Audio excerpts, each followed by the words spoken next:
I was writing a joke. I do what I do. I'm writing a joke.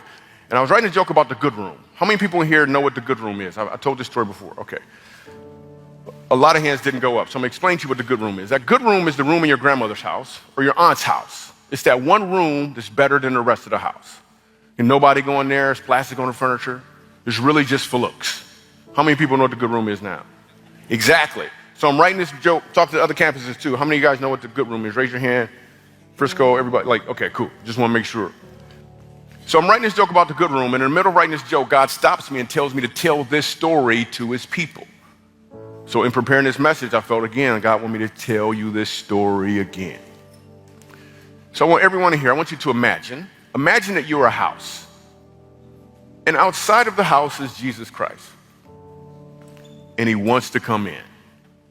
But he'll never force his way in. He actually wants you to invite him in. And the reason some people here haven't invited Jesus into the house is because you're cool with the way things are right now. So it would seem. Whenever something happens, whenever something goes wrong, you just walk up to the door, crack it open, say a little prayer, tell him what happened, close the door and go back into the house.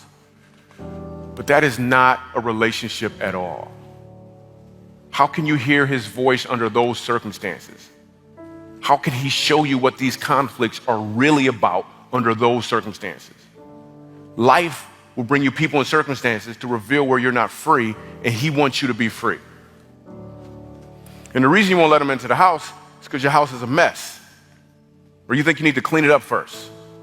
How's that working out for you? There may be drugs or pornography, or you're just buying a bunch of stuff.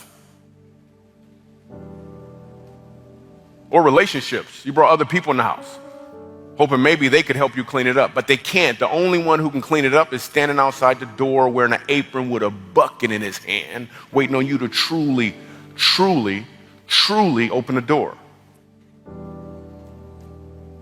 Then there's other people in here right now watching right now. Online, you're watching right now. You used to have Jesus in the whole house. But whether you realize it or not, you've moved him to just one room in the house. The good room. Have you ever noticed how the good room most of the time is the one right up front with the big window? So when people look in, they think the whole house is clean.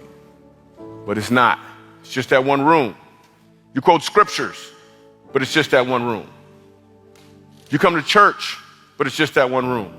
You pray with people, but it's just that one room. You give money, but it's just that one room. Jesus wants access to the whole house. And I'm telling you, if you would just open this door and let him in, he'll show up with a contractor named the Holy Spirit, and they will make sure the house is fully functioning the way it was intended to. So those things that seem to get on your nerve, you actually can talk to him about it, and he can show you what happened before.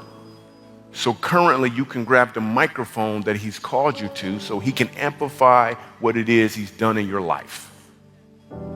But none of this happens if you don't open the door. None of this happens if you don't make the choice to let him in. Because he'll never force his way in.